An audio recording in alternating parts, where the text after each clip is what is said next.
ఇదిగో నీ కుమారుడు, ఇదిగో నీ తల్లి. యోహాను సువార్త 19వ అధ్యాయము 26, 27 వచనాలు. యేసు తన తల్లిని చూచి ఆమె యొద్ద నిలిచియుండిన తన ప్రియ శిష్యుని చూచి చెప్పిన మాట, తల్లి, ఇదిగో నీ కుమారుడు. తర్వాత శిష్యునితో, ఇదిగో నీ తల్లి అని చెప్పెను. అయితే ఒక తల్లి తన గుండె చీల్చిన గడియ.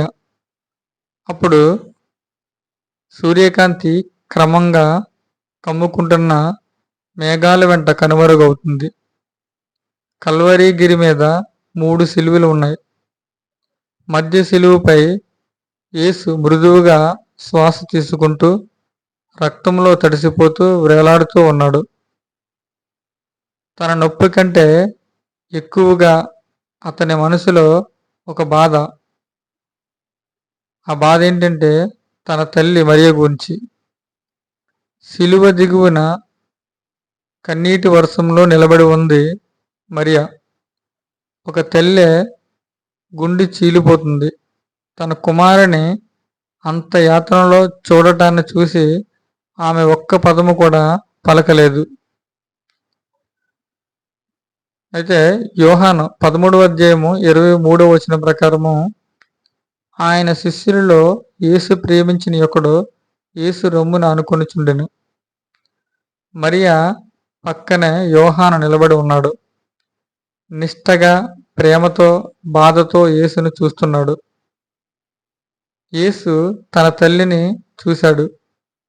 తన కళ్ళల్లో ఉండే ప్రేమ, బాధ, బాధ్యత అన్నీ ఒక చూపులో పలికించేశాడు. శబ్దహీనంగా, బలహీనంగా తన పెదవులు కదిలాయి. తల్లి, ఇదిగో నీ కుమారుడు. ఆమె కన్నీటిలోనూ ఆ మాట విన్నది. ఆమెకు అర్థమైంది, తన కుమారుడు యోహాను ద్వారా తనకు భద్రతను కల్పిస్తున్నాడని. తర్వాత యోహానును చూచి, ఇదిగో నీ తల్లి అని చెప్పడం జరిగింది.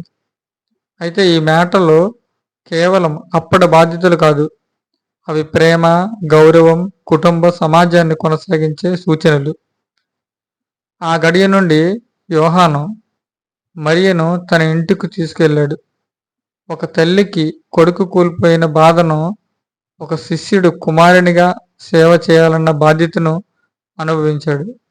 ఈ కొత్త బంధము ప్రేమలో పుట్టినది మాత్రమే. అయితే ఎపిస్తీలు గ్రంథము 6వ అధ్యాయము 2వ వచనము, నీకు మేలు కలిగినట్లు నీ తండ్రిని నీ తల్లిని సన్మానింపము, అప్పుడు నీవు భూమి మీద దీర్ఘాయుష్మంతుడు వగుదువు.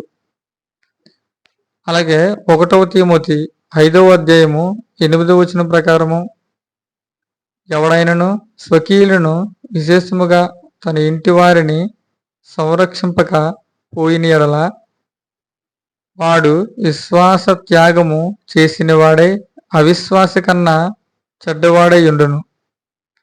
యేసు చివరి క్షణాలలో కూడా కుటుంబ బాధ్యతను విస్మరించలేదు. ఈ దృశ్యం మనందరికీ ఒక గొప్ప పాఠము. మన కర్త పరలోకానికి చెందినవాడైన యేసు శిలువపై ఉన్న తల్లి కోసం మమకారం మార్చలేదు. మన తల్లిదండ్రులను గౌరవించాలి, చూసుకోవాలి, ప్రేమించాలి. తల్లి కోసము కుమారుడు యేసు చూపించిన ప్రేమను మన జీవితంలో ప్రతిబింబించాలి. యేసు తన శారీరక బాధల నడుమ తల్లిని గౌరవిస్తూ ఆమె భద్రతకు శ్రద్ధ చూపాడు. ఇది మనకు మన తల్లిదండ్రుల పట్ల ప్రేమ, గౌరవం మరియు బాధ్యతలను గుర్తు చేస్తుంది.